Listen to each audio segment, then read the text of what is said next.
Bonjour et bienvenue sur cette chaîne Netflix, toujours avec coach yoga Eva Néné Miss Yoga. Tey ñu waxtaanee posture demi-pont mu doon posture boo xamante ne mën nañu muccal ci prise de poids naturelle ci naka puisque vous savez tous ñun ñëpp am nañu rein mais suñu kaw rein dafa am lu ci lalu beneen organe bu ñuy tuddee glande surrénale.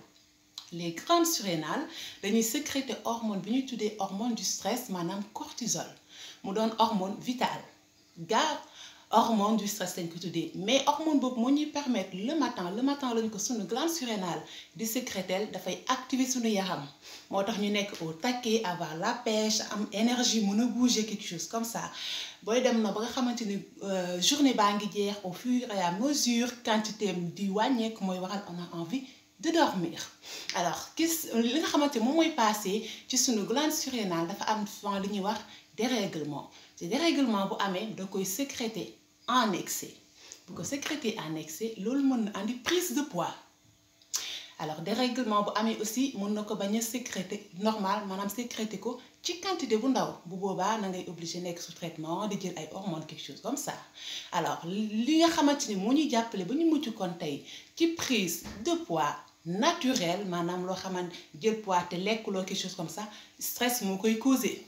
Donc il suffit nga stressé rek mën na andi perturbation au niveau de tes glandes surrénales mu daal di sécréter hormone boobu en excès du coup tu te retrouves ak yaram te pourtant tu te dis lekkuma pourtant sama lekk bëriwul mais damay am yaram. Ok léegi ce qui va se passer ci posture bi ñu ñëw def si nii daf ñu jàppale tout simplement activer sunu glande surrénale mu daal di def liggéeyam normalement c'est-à-dire mu muccal ñu ci sécrétion du cortisol en excès wala ci quantité bu ndaw. C'est parti. Attention ki am hypertension artérielle moomu la posture bi ki nga xamante ne aussi mu ngi gis règle. Pendant les règles vous n'avez pas le droit. S'il le faut demander l'avis de votre médecin. Avec yoga nag tout est possible. Toujours sur cette chaîne Netflix. Alors on va enchaîner avec notre posture. J'ai mon tapis.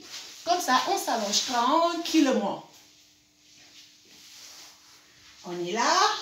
Gisee tànk yi ni ma ko sampee nii bu ci nekk niveau fesses yi comme ça. Alors nous allons tout simplement décoller les fesses. Les fesses plus que ñu yéeg fesses yi. Alors plus on travaille nos reins, nos glandes surrénales, aussi le système thyroïdien.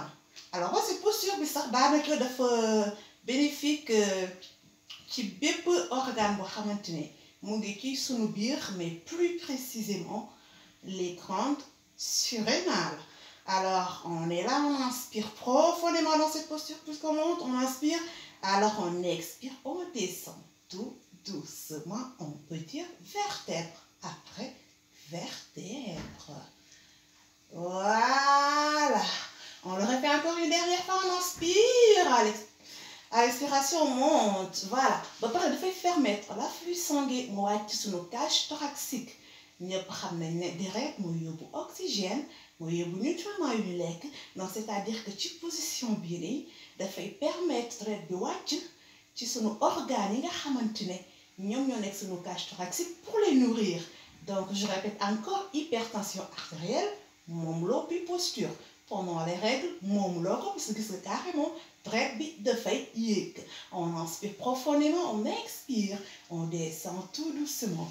Alors posture bu simple ñi nga xamante ne tàmm nañu def activité physique souvent nañu faral def demi-pont mais peut-être duñu xam njariñ bi exactement donc njariñ bi luy dong la am na yeneen ak yeneen. Je répète encore posture bi dafa bénéfique ci bépp ci suñu système endocrinien suñu système endocrinien organe nga xam ne ñu nekk si suñu biir am njëriñ yu am loo xamante ne maanaam dañuy liggéey bu am njëriñ ci suñu yaram.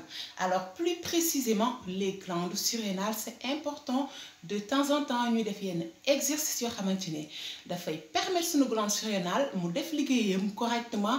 Je répète suñu glande surrénale ñoo ñuy sécréter hormone bi ñuy wax cortisol mu doon hormone bi nga xamante ne mooy ak mu ñu permettre moom dafay activer suñu corps pour qu'on puisse bouger hein, être au taquet aller au travail et bu journée bi bay dem bay jeex au fur et à mesure hormone bi quantité am day wàññeeku de ce fait on se retrouve avec un sommeil envie de se reposer quelque chose comme ça. Il est important yaram kenn du ko denc maanaam kenn waxul toog bouger il faut bouger nu ñu yàlla bindee il faut ñuy bouger sunu yaram il faut activer son corps il faut l'aider parce que sunu yaram la ñuy jàpp moom la ñuy utiliser bu ñuy liggéey ok donc il faut que ñu di ko jàppale aussi mu mën ñu jàppale ñi nga xamante ne dañu sédentaire ah la sédentarité c'est pas bien ñoom dañuy toog du ñu bouger il est important que vous bougez ñi nga xamante ne aussi dañuy bouger lu bari il est important des fois aussi que vous preniez conscience que ni votre corps ngeen di utiliser pour bouger donc daf ci am solo ngeen koy jàppale def yenn exercice yi pour su ngeen ko soxlaa mu ne leen maa ngi ni lu ko may day noppal boppam te su noppalee boppam nag du baax. Bon, je vous remercie à tous et à très bientôt ci seen chaîne Netflix. Un grand merci à mon cher réalisateur monsieur Ndiaye Alioune Badara et à très bientôt.